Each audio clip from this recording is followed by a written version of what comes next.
Hello friends, দেখতে পাচ্ছেন আমি 4টে আলু নিয়েছি, জাস্ট মাঝখান দিয়ে কেটে নিয়েছি এবং একটা আলুকে দুভাগ করে নিয়েছি। ছোটো ছোটো আলু, খুব বড় আলু আমি নিইনি। তো 4টে আলু নিয়েছি, 4টে টমেটো নিয়েছি, এদিকে নিয়েছি 1 চামচ কাঁচা জিরা নিয়েছি, আর কিছু দুটো লবঙ্গ নিয়েছি, আর কিছু মরিচ নিয়েছি, আর নিয়েছি এদিকে পেঁয়াজকালি। তো পেঁয়াজকালি আলু দিয়ে আজকে চিকেন কষা হবে। তো চলুন, এই চিকেন নিয়ে নিয়েছি দেখতেই পাচ্ছেন। আর এদিকে নিয়েছি 4-5টা কাঁচা লঙ্কা, আর তার সঙ্গে নিয়েছি একটা পেঁয়াজ আর কিছু আদা রসুন। তো এই হচ্ছে আজকে আমার রান্নার উপকরণ। চিকেন রান্না হচ্ছে পেঁয়াজকালি দিয়ে। তো চলুন রান্না শুরু করে দিই। প্রথমে আমি আদা রসুনটাকে এই কাঁচা জিরা মরিচ দিয়ে পেস্ট করে নেবো। তো চলুন ফার্স্ট এটা পেস্ট করে নিই, তারপর রান্না শুরু করে দেবো। তো চলুন, দেখতে পাচ্ছেন আমি শিলনোড়াতে চলে এসেছি। আর এই শিলনোড়ায় বেটে আমি রান্না করবো। তো 3টে শুকনো লঙ্কা নিয়ে নিয়েছি, আর এইগুলো সব দেখিয়েছি তো কী কী নিয়েছি। আদা রসুন আর লবঙ্গ আর কাঁচা জিরে মরিচ। তো চলুন এগুলো ভালো করে পেস্ট করে নিই। শিলনোড়ায় বেটে রান্না করলে খুব টেস্ট হয়। তো সবসময় সময় পায় না, তাই করি না। আজকে সময় একটু পাচ্ছি, তাই করে নিচ্ছি। তো চলুন এটা ভালো করে পেস্ট করে নিয়ে রান্না শুরু করে দেবো। তো দেখুন এদিকে আমার পেস্ট করা হয়ে গেছে। আর এইটা হচ্ছে শিল ধোয়া জল। শিলটা ভালো করে ধুয়ে নিয়েছি, এই জলটা তরকারিতে দিয়ে দেবো। আর এদিকে চিকেনটাকে ভালো করে ধুয়ে নিয়েছি। তো চলুন এবার রান্না শুরু করে দিই। তো দেখতেই পাচ্ছেন আমি গ্যাসে কড়া বসিয়ে দিয়েছি, দিয়ে দিচ্ছি অল্প পরিমাণ তেল, তেল যেটা লাগবে দিয়ে দিলাম তেল। তো তেলটা গরম হলে দিয়ে দিচ্ছি পেঁয়াজ। দিয়ে একটা পেঁয়াজ নিয়েছিলাম, পেঁয়াজটাকে দিয়ে দিলাম। দিয়ে পেঁয়াজটাকে একটু লাল লাল ভেজে নেবো। তো দেখতেই পাচ্ছেন আমার পেঁয়াজটা ভাজা হয়ে গেছে। এবার এরপর আমি দিয়ে দেবো চিকেনটাকে। তো দেখতেই পাচ্ছেন চিকেনটাকে দিয়ে দিলাম, দিয়ে আমি ভালো করে একটু তেলে খুব ভাজা ভাজা করে দেবো।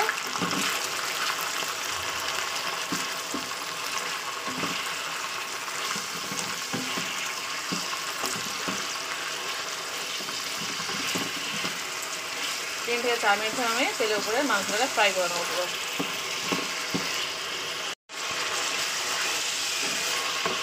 মানে দেখেন লবণ হলো কিছুই দিইনি, আমি জাস্ট তেলের উপরে মাংসটাকে ভাজা করে নিচ্ছি।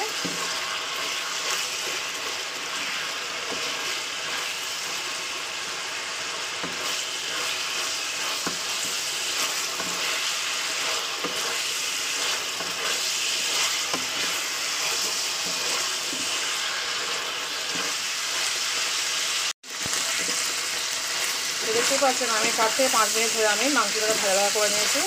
আর মাংস থেকে আমার কি সুন্দর তেল ছেড়ে এসে দেখতে পাচ্ছেন। এরপর যে আমি মাংসগুলোকে একটু সাইড করে রেখে দেবো। দিয়ে এই তেলে আমি আলু কটাকে ভেজে নেবো। তো চলো আলুটা দিয়ে দিচ্ছি আলু।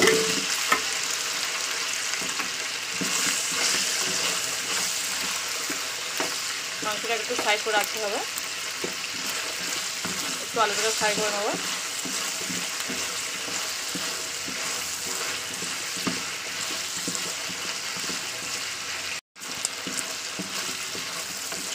দেখতে পাচ্ছেন আমি 2 থেকে 3 মিনিট একটু আলুটাকে একটু তেলে ভেজে নিয়েছি। নিয়ে এবার এর উপর আমি দিয়ে দেবো 1 চামচ লবণ ও হলুদ।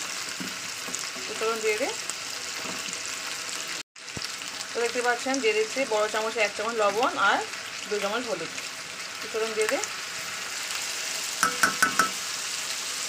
তো এটাকে আমি ভালো করে এবার কষিয়ে নেবো, যাতে হলুদের গন্ধটা চলে যায়। তো চলুন ভালো করে কষিয়ে নিই।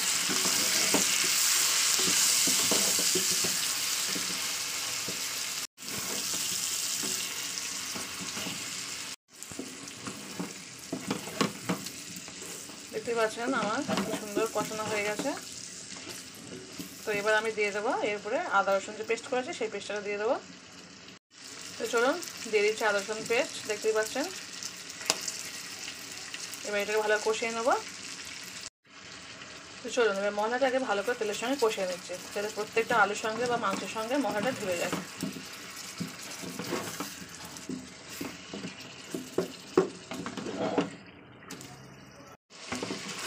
দেখুন আমার কত সুন্দর মশলাটা মাংসের সঙ্গে পুরো মিশে গেছে, আর মশলা থেকে তেলও ছেড়ে দিয়ে দেখতে পাচ্ছেন।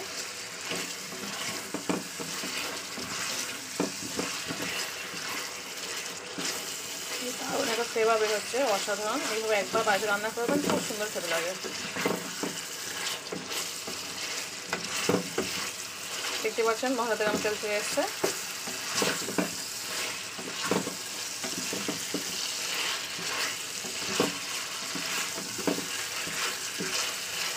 এবার আমি দিয়ে দেবো এতে পেঁয়াজ কালি। তো চলুন দিয়ে দিচ্ছি পেঁয়াজ কালি। চলুন পেঁয়াজটা দিয়ে একটু কষিয়ে নিই তেলের উপরে।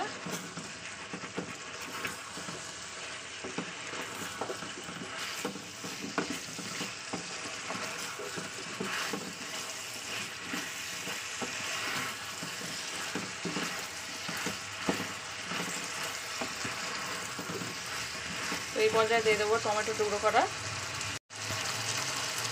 দিয়ে দিচ্ছি টমেটো। তো দেখতে পাচ্ছেন টমেটোটা দিয়ে আবার আমি একটু কষিয়ে নেবো। অসাধারণ কালারটাও এসছে।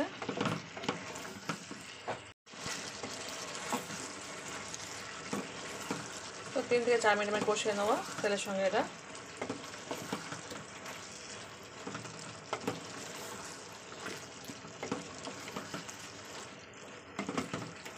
দেখতে পাচ্ছেন কালারটা কত সুন্দর চলে এসছে কষাতে কষাতে। আমি কিন্তু এখনো জল অ্যাড করিনি, শুধু মশলা দিয়েছি। মশলার বাটিটা ধুয়ে অল্প একটু জল দিয়েছি যাতে কষাতে সুবিধা হয়।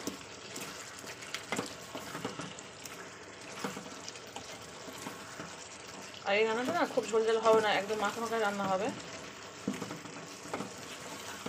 পেঁয়াজ কালি দিয়ে চিকেন কষা কেমন হয়েছে কিনা অবশ্যই কমেন্ট করে বলবেন। আপনারা সুন্দর সুন্দর কমেন্ট করতেন, আমার খুব ভালো লাগে। আর সুন্দর কমেন্ট করলে রান্নার উৎসাহ আরও বেড়ে যায়, মনে আরও একটু সুন্দর করে রান্না করি।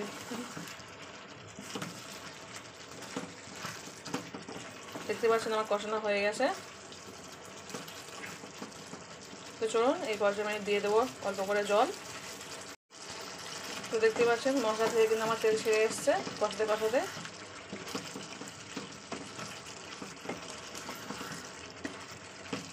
তো চলুন এই পর্যায়ে আমি জল দিয়ে দিচ্ছি। 1 কাপ পরিমাণ জল দেবো, বেশি জল দেবো না। তো দেখতেই পাচ্ছেন দিয়ে দিচ্ছি জল। কি অসাধারণ কালারটা এসছে দেখতে পাচ্ছেন।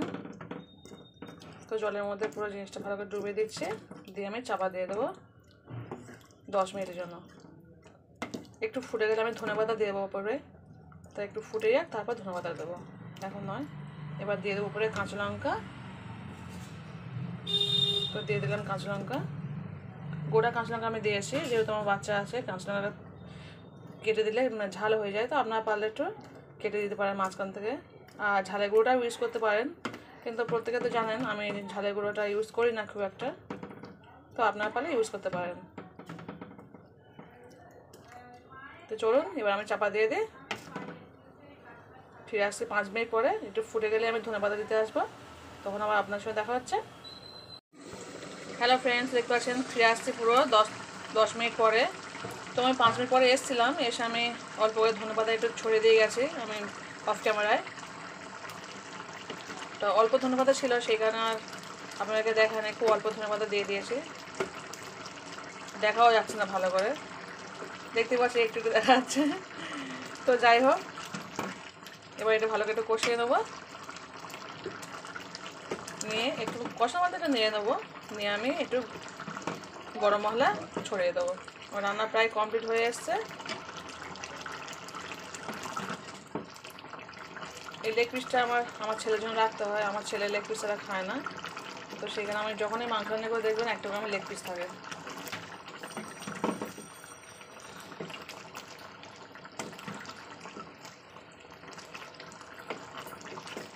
দেখতে পাচ্ছেন কালারটাও কত সুন্দর হয়েছে রান্নার। তো চলুন এবার আমি গরম মশলা গুঁড়োটা ছড়িয়ে দিই।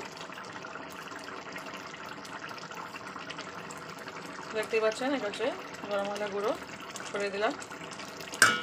রান্না প্রায় শেষ পর্যায়ে চলে এসছে। তো গরম মশলা দিয়ে আমি আরও 5 মিনিটের জন্য চাপা দিয়ে দিচ্ছি, 5 মিনিট পরে ফিরে আসছি। তো চলুন দিয়ে দিচ্ছি চাপা। হ্যালো ফ্রেন্ডস, দেখতে পাচ্ছেন পুরো ফিরে আসছি 5 মিনিট পরে। ওয়াও কি সুন্দর কালারটা এসছে তরকারি। তো দেখতেই পাচ্ছেন, চলুন একটু ভালো করে নিয়ে দিই। তো আমার রান্না পুরোপুরি কমপ্লিট। যে যেখানে দেখছেন প্লিজ ছোটো লাইক দিয়ে দেখার শুরু অবশ্যই ফুল ওয়াচ করে ভিডিও দেখবেন। তো রেসিপিটি কেমন হয়েছে অবশ্যই কিন্তু কমেন্ট করে বলবেন। তো বাড়িতে একবার হলেও ট্রাই করে দেখবেন কেমন হয়েছে। আর যে যেখানে আছেন ছোটো লাইক দিয়ে অবশ্যই দেখা শুরু করবো। আজকে এই পর্যন্তই রেসিপিটাই, আবার পরে থেকে কোনো নতুন ভিডিও নিয়ে আসবো। তো আজকে পর্যন্ত, টাটা, বাই। তো আমার এই পেঁয়াজ কালি দিয়ে চিকেন কষা কেমন হয়েছে অবশ্যই কিন্তু বন্ধুরা কমেন্ট করে বলবেন। আর ভালো লাগলে অবশ্যই শেয়ার করতে পারেন। আর আমার নতুন বন্ধু যারা দেখছেন অবশ্যই আমার কমেন্ট করে আমার পাশে থাকবেন। আর পুরনো বন্ধুকে অসংখ্য ধন্যবাদ। তো আজকে এই পর্যন্ত, টাটা, বাই।